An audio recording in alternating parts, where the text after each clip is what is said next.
Hello, welcome back to the channel. How you guys doing today? We're back with episode 3 of Paramount Plus's Halo TV series. This episode is titled Emergence.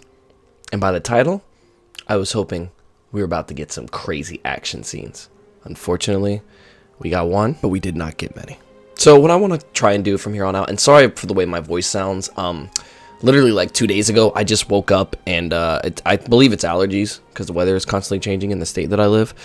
And I just feel like the weather just took my voice away. I don't even know what happened. Not really. I don't know. But anyways, I want to start by talking with these reviews that I do. I want to give you guys kind of just what I like and what I didn't like. I don't really want to go into too many details, take up too much of people's time. Right off the jump, I'm just going to get this one out the way. I don't care for this Quan character at all. I'm sorry. This is no shot at the actress whatsoever.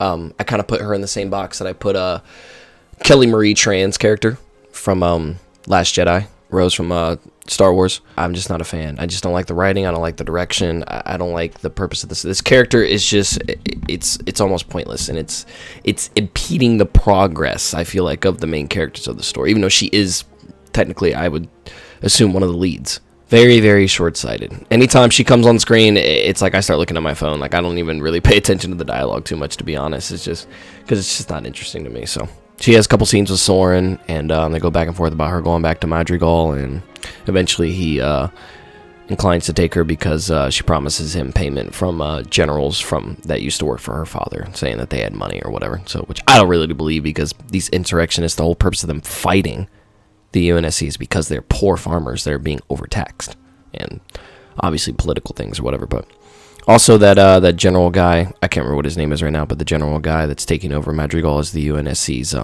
spokesman for the insurrection is, yeah, she's also going back there to fight him.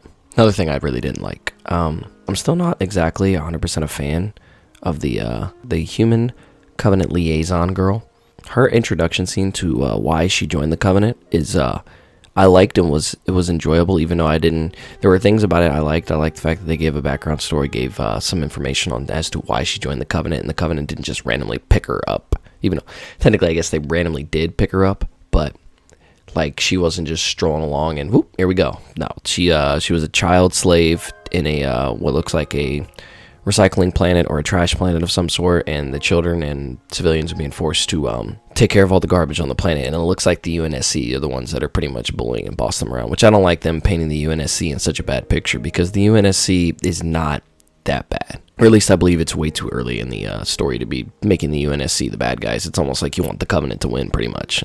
Wipe out all the UNSC because they're so evil and so terrible. Anyways, it was kind of weird seeing two young children, I would assume maybe like 7, 8, kissing on screen. That was kind of weird.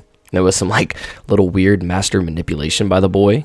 Even though I don't know if he really truly understands what he's doing, but I guess he just wanted to kiss her so bad, so he just came up with a story to be able to do it. So, but anyways, and then the UNSC, they kill her friend, and then she has such a hatred for humanity, and then the UNSC take her away. I do want to comment on her scene later on in the episode, to where the Le Golo, that's the hunters, for those that don't know that aren't into the hardcore Halo lore, where the hunters were outside of their armor and they were in their natural worm form, and where they completely took over an entire UNSC frigate. They took out all the Marines, the commander on board, the captain on board the ship. They took everybody out. So that was pretty cool to see that. I can definitely tell the budget for this episode went towards that. And as always, I'll get into the positivities later, but we're going to continue on with things I didn't like. I'm going to have to get over it and get used to it, but still not exactly a massive fan of Master Chief just walking around butt naked, no armor, no helmet, nothing. Like, there's no mystery to this character whatsoever. Like, they've really humanized the Master Chief, and to me, that's just not the Chief. That's not, I know this is pretty much the route they're going to go down, and this is what we have to deal with, but this is just not the Master Chief for me. So it's just, it's a new Master Chief, rather, I guess I should say, but we'll be all right. I'll get over it. I will move on from it. I guess the one thing I will say, I feel like there's too much going on. I feel like the story is not very centralized right now. You got what's going on with Chief. You got what's going on with Quan. Yeah, everybody's dealing with their own shit, but you got the stuff with Dr. Halsey, and then the Admiral. The Admiral lady's trying to pin Miranda against Dr. Halsey now. because Miranda wants that funding for her department so bad, and the Admiral wants to become less reliable on Dr. Halsey, which I guess I understand from a business standpoint. But yeah, you just got all that dialogue going on. And then there was that weird scene with the Dr. Halsey's lab assistant trying to force himself onto Dr. Halsey's clone that she created for the Cortana program. It was I'm sorry, but it was just weird. It was like really, really weird. Like, the guy's never had any contact with males or females, whichever he prefers. I guess females based on that, but you know, I don't know. It was weird. I think it was kind of unnecessary. Also, a little gripe, but not really something too much to really harp on too much. I wanted to see more of an entire team. She was keeping the Cortana program like close to home and close to secret, close to heart. But it'd been nice to see Dr. Halsey alive, like an entire team of lab technicians working on her, instead of just, you know, 2 people, 2, maybe 3. I don't know. I don't think I see a third person in there. But that would have been nice to be able to see it like that. But all right, enough of the negatives. Let's talk about some of the positives, because there were a lot of positives on this episode. I will admit I was actually very surprised. There was a lot of positives about this episode. I want to start off the bat. Maybe I'm completely like lost, or I watched the trailer again before I started making this episode. I want to talk about this, but for some reason, I was not a big fan of the way Cortana looked in the trailer. She looked way too human to me.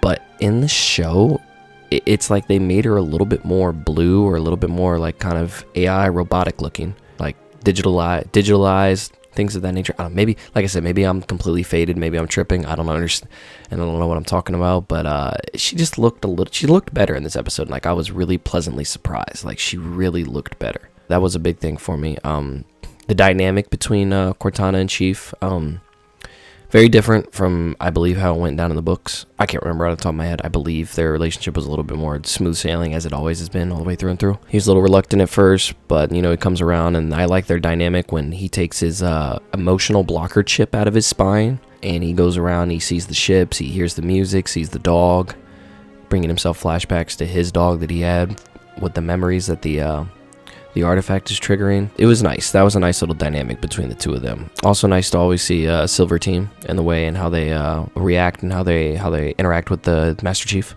The CGI, as always, like, dude, I don't know, the production staff, like, look, I might not agree with what the writers are doing or think that they understand how to tell a Halo story or whatnot, but dude, that production staff, people in charge of the CGI and the special effects, give those people a raise. They are doing it. Absolutely, they're carrying the show, in my opinion. Like, with the looks, the plan, the atmospheres, how everything looks and sounds. Like, these people are absolutely killing it.